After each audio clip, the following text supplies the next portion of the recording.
Welcome to The Route to Revenue, two entrepreneurs sharing the path to curbside cash flow. I'm Ben. And I'm Mike. We're both founders of two successful recurring revenue businesses in the home services industry. And we've built our companies from startup to profitable and scalable operations. This is the show for entrepreneurs serious about building sustainable home service businesses. Whether you're starting out, scaling up, or ready to move beyond trading time for money, we share proven strategies for creating predictable monthly revenue streams. And while our expertise comes from the bin cleaning industry, the systems and principles we discuss work for any recurring revenue home service. Think lawn care, pest control, pool maintenance, and beyond. Each episode, we break down real-world strategies for customer acquisition, retention, operational efficiency, and building systems that generate consistent income while you step back from daily operations. Are you ready to transform your home service businesses from a demanding job into a profitable asset? This is The Route to Revenue. Welcome back, everyone, to another episode of The Route to Revenue.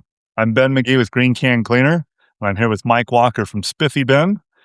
And today we've got a great episode coming up. Mike, what are we going to talk about? Hey, Ben, we sure do. Thanks everybody for joining us. We talk a lot about marketing. We talk a lot about getting clients in the door, if you will, so that we can service them. But what we don't talk about is the cost of that marketing. And more importantly, is that working for us? So today we're going to get into kind of a high level. In future episodes, we're going to talk about different, maybe more targeted discussions about call to actions and lifetime value and stuff like that. But today we're going to talk about the 30,000 foot view kind of thing. So what do you think, Ben? Well, I think one thing that we need to talk about right up front is today what we want to do is we want to talk about some basics, and we're going to give some definitions and walk people through how things work and what they mean to your business. The first question that we need to be able to answer is, how much does it cost you to get a new customer? Not a guess, the actual number. If you don't know, then you don't know if your marketing's working. And today, we're going to give you the opportunity to fix that. Awesome. Well, let's get started. Perfect. Okay. So, in a recurring revenue model,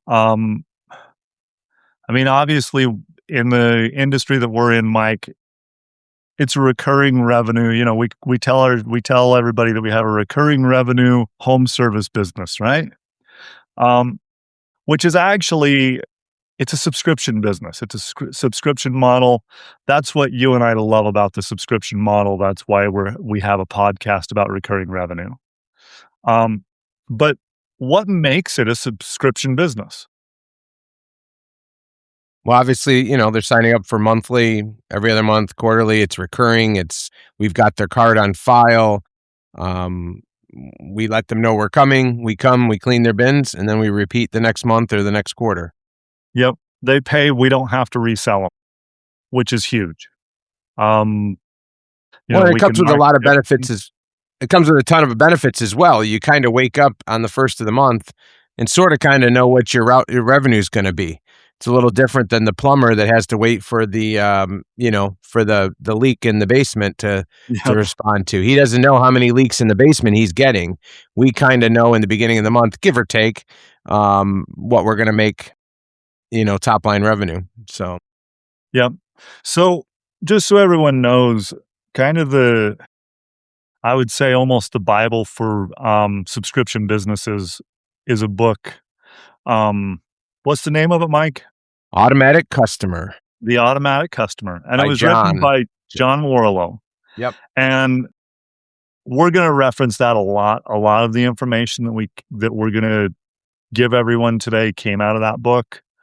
And it really is, for a recurring revenue model, the thing that you've got to look at. So I would recommend that everybody pauses our episode just for a moment, go to Audible, and order the audio book, and then come back and hit play, because you should be listening to that after you get done with us, because like Ben says, we're going to reference a lot about that. And basically the premise behind it, if you don't mind, Ben, the premise is creating a business that is recurring revenue. And he talks about in there like florists and how you can have a recurring revenue florist shop versus the corner shop on, Fifth Avenue in downtown New York City. The rent in that is so much higher, and you can't guarantee revenue. However, some of the folks that are in the warehouse district in New York City that are selling recurring revenue floral arrangements are able to kill it because A, they're not paying as much for the walk-by traffic, and then B, they can kind of guarantee what their revenue is going to be. And then he talks about later on when you go to sell that business, how much more valuable that is. So. Yeah, and Mike and I have made the argument, and I would make it again here. I think it's an appropriate time.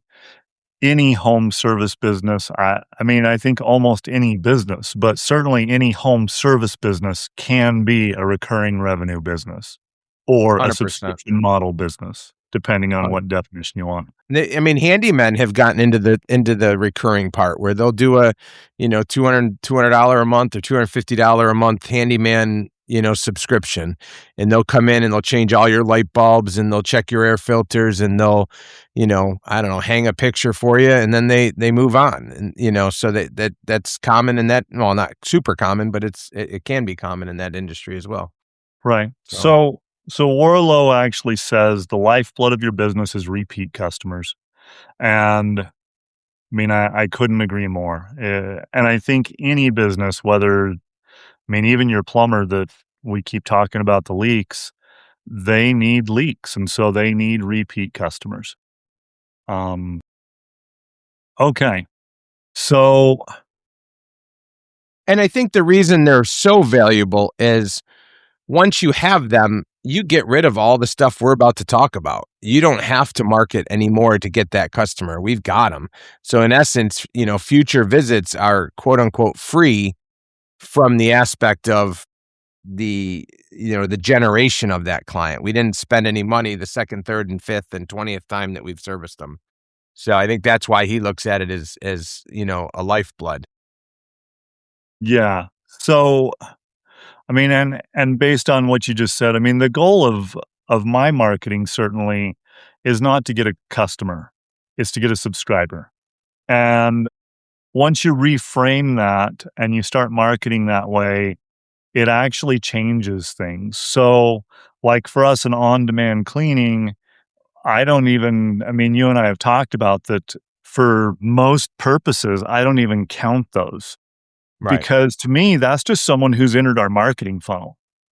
And now they've paid us to market to them. A premium. Yes. So, what's the first concept that we need to talk about, Mike? What do we need to know? The main concept, or the biggest concept, or the foundational concept, is MRR, or monthly recurring revenue. Okay. Before you go into some of the other numbers like lifetime value or client acquisition cost, you kind of need to know this number cold. And basically the number is the total recurring revenue that you can expect every month from active subscribers. Not total invoices, not one-times, just your recurring base. And that's important because if you have that number and you can sustain your business with that number, you're feeling pretty good at the beginning of the month. You don't have to worry about making payroll or paying the insurance or filling up the gas can or, all those different things. So having that is critical. Having that, knowledge of what you want to have per truck or per person or per, whatever metric you want to use, and making sure that accomplishes everything. So do you want to give a calculation or an idea of how somebody might go ahead and do that? Well, I mean, I think if you know how many monthly subscribers you have, and I'm going to throw a couple of things out here, Mike. We're going to go a little more in depth here. So, monthly subscribers are easy for us. Like if we have, just as an example, 400 customers monthly, and they pay $35 a month, then 400 times 35 puts us at $14,000 a month. Okay. Now, Not a bad way to open the doors, right? A lot of these new guys are going, man, I'd like to make 140 a month on my business, right? Some of the newbies. yeah. So, but here's in our business, most of us do either monthly or quarterly. So let's go ahead and talk about a quarterly subscriber. And here's where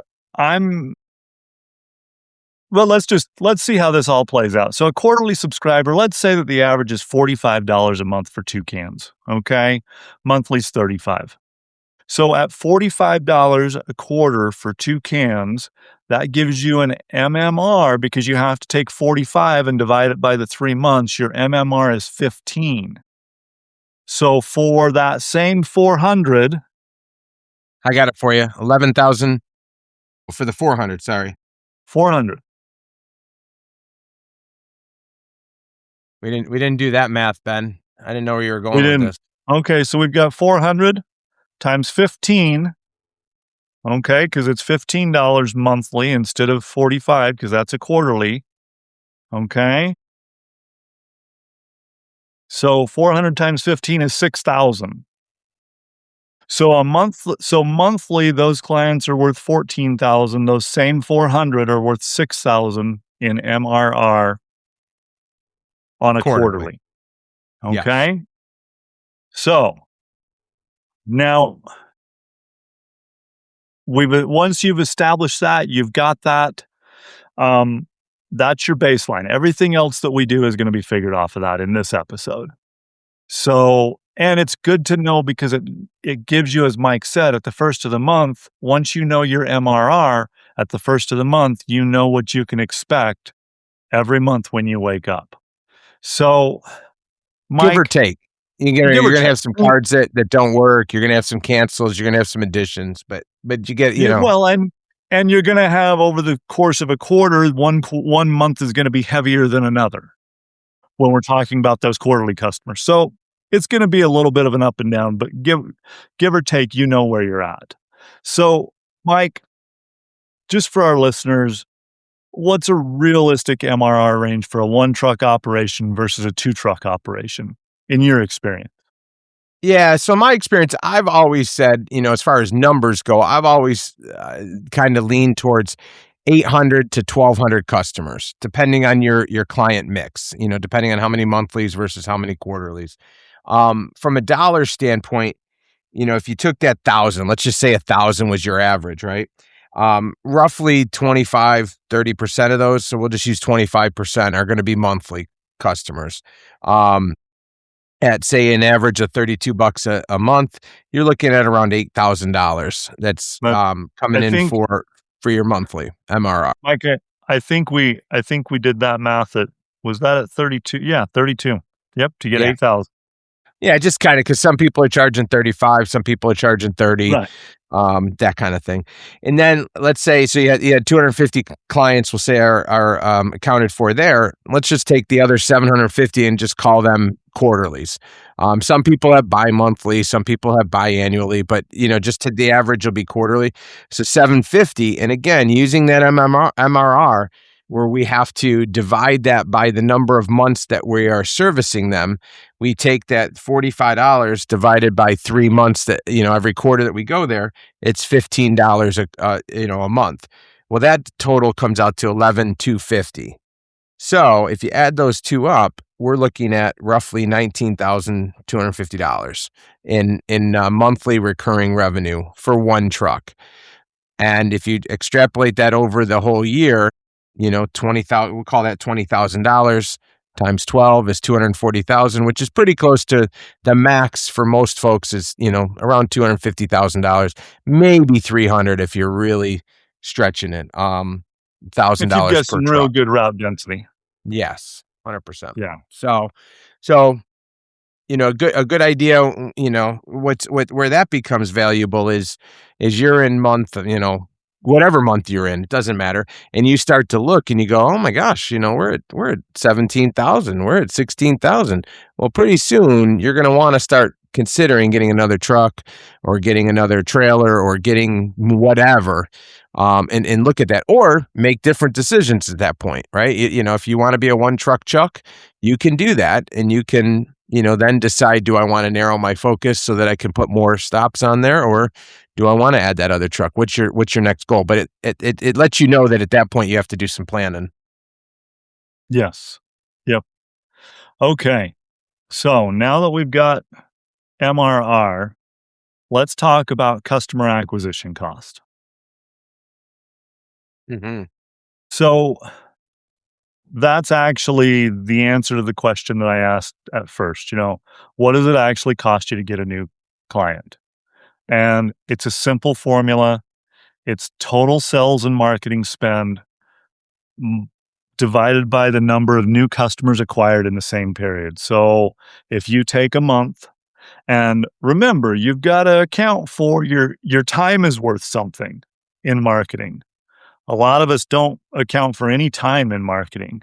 Or someone else's time too, if you are Or paying someone a else's. person to do it. That's an obvious one to charge on there, Yep. or to add to that column. Yep.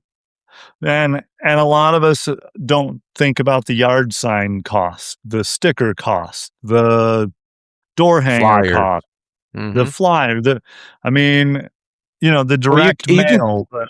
we do a beer fest every spring. We do a wine fest every fall. That costs money to do. So do you take that number and do you apply that to that 1 month? I do, just because it's, that's when I spend it. But in reality, you should probably divvy that up across the year. I mean, at the end of the day, you are, when you're looking at all your numbers, but definitely ads, postcards, etc. Everything. So all of that needs to be accounted for. And to answer your question, Mike, I actually divide that number by 12 and take it out, add it in each month. I do the same thing with my postcards, all of that gets divided up, and it's a monthly number for us. And we look at this as a monthly number. So you take that, you divide it by the number of customers. So our example here, let's say that we spent $800 a month, okay? And we get 20 new subscribers. To figure our customer acquisition cost, we take 800, we divide it by 20. That gives us $40 per client, okay? Now, we do this for our business as a whole. Please understand, by no means are we suggesting that you shouldn't do this by source as well. And so, I know what it costs me to get a lead in through Facebook, and my conversion rate, which, again, we're going to do this high level today. We'll get into those numbers soon, but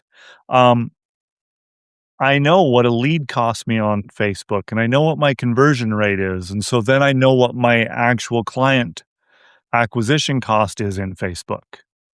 And those numbers are important as well. But today we're just talking about your business as a whole. And I suspect that most of our listeners are going to have a very simple marketing plan. And, we do look at the overall picture. And I think that most of our listeners are going to be able to look at the whole picture and get what they need out of it. So, that brings me to another thing. We're actually talking about subscribers here. We're not talking about leads. So we're not talking about one times. Well, I mean, I guess we could. I mean, I suppose we could throw that in there. You probably should. We are talking about one times here. Those are included in this number because we did, in fact, get a client. That is true. We got revenue for it. We got a client out of that, but we're not talking about leads. So if 100 leads come in, and I'll tell you that our close rate is a little over 90% right now. And so for us, summer helps. Yep. For those that are listening, it's August 6th. Yeah. And summer helps. And so it doesn't stay there year round, but right now it's over 90%. So I know every 100 leads I get in the door, we're going to convert 92 or 94 or 96 of them. Okay. that is different. Those 5 or 10 or whatever leads that don't convert to clients are not counted in this number. Can you define the door when you say those that get in the door? Is that those that have clicked through to your website, or those that have put in a request, or those that have? For us, it's a submitted request is what we consider a lead. Yeah. So we're not talking clicks to the site or anything like that. I mean, that would be foolish. If we were talking click to the sites, I think our close rate would be around 2%. Right. We get a lot of clicks that don't convert, but it is what it is. It's all a numbers game. This is all about numbers. And then once you have those numbers, then you can go in and refine and look at what's not working or what is working, or like in the case of our website, go, okay, we'll work on that this winter and see what we can do to increase our conversion rate there. But yeah, so the CAC is about the customer. It is literally customer acquisition cost. So I just wanted to make that clear, Mike. Yeah, absolutely. And where that becomes valuable too is it lets you know, what's my payback period. So if those folks coming in are on an average of every other month, we'll say, or every 3 months, whatever the average is, you can kind of get an idea of what's your payback period. So if it's $40 and, at the end of the day, you are looking at, $8 to get them, you're looking at a $27 net. So the cost, what am I trying to say here? So basically you're trying to decide your payback period. Can I help? Yeah, please. I'm getting backed up. If I get a monthly customer, our rate for 2 cans is $35. So we're just going to use that number. And let's say that it cost me $8 to perform the service. Okay. Then I'm going to say $35 minus the 8 gives me $27 net. Okay. And that's what we're looking at when we're doing this number is we need a net number. So you also kind of need at least a ballpark number of what it costs you to perform the service that you perform. Excuse me, which there is a cost. And again, and Mike, we harp on this, but don't forget your own labor if you're a single operator. You still have a value and you still need to pay yourself at least what you would pay someone else to do that. When you're figuring these numbers. Or at least charge the money as if you were paying somebody. Because a lot of people fall into that thing and say, oh, I can do it for $20. Well, you can if you want to do it always. But once you start wanting to pay people, it's a different story. So here's our example. So if it cost us $40 to get that client, which is from our example above, okay, we divide that by 27, and that gives us a month and a half to get our money back from that monthly client. Okay. And we make a little bit of money at that because it's 27 and it cost us 40. So, we have a little bit of a slush there, but basically it's a month and a half to get our money back. So that is actually an amazing payback. Okay. 1.5 month payback is excellent. What's a typical subscription base? What are you aiming for at a typical subscription based company, you think? Most of them want to be under 12 months. Okay. As we get into these numbers, our listeners will understand that our unit economics are really good. I mean, it's an advantage that the whole industry has, and we should use it. Okay. And that advantage comes from kind of being a new company, right? So when you're a new industry, if you will, even though a lot of us have been around for 8-10 years, at the end of the day, there's not a lot of people vying for this ad spend. So therefore the numbers are less and they become, it's kind of a double-edged sword. People haven't heard about it, but once they hear about it and go, oh, I've never heard of that. And then they start to click on it. We're getting those clicks for a lot less money than perhaps pool guys are that have been around for a while, or yard guys or different things like that. Right. So now that we've looked at that, let's talk about the number that changes it all. And that's churn. That's a good stopping point for part 1. Today, we covered the foundation. What makes a business truly recurring revenue? How to calculate your monthly recurring revenue? and why knowing your customer acquisition cost matters. In the next episode, we're going to keep this conversation going and dig into the numbers that really change the game. Churn, lifetime value, retention, referrals, and how to know whether your marketing is actually helping you grow profitably. So take this week's action step. Calculate your customer acquisition cost, and we'll pick it back up from there in the next episode of The Route to Revenue. Well, Ben, that's a wrap on another episode of The Route to Revenue. If you enjoyed this episode, we'd love it if you would hit like, subscribe, and leave us old guys a comment about what we did well. And if we did anything wrong, can it and keep it to yourself. If today's strategy sparked some ideas for your business, don't keep them to yourself. Share this episode with a fellow entrepreneur who could benefit from these insights. Remember, building a recurring revenue business, it's not about perfection, it's about progress. Take one actionable step from today's discussion and implement it in your business this week. Want to connect with us between episodes? Find us on Facebook or at our website.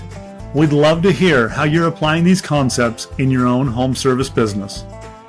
And until next time, keep building those recurring revenue streams and stay on the route to revenue. The route to revenue. Nice, Ben.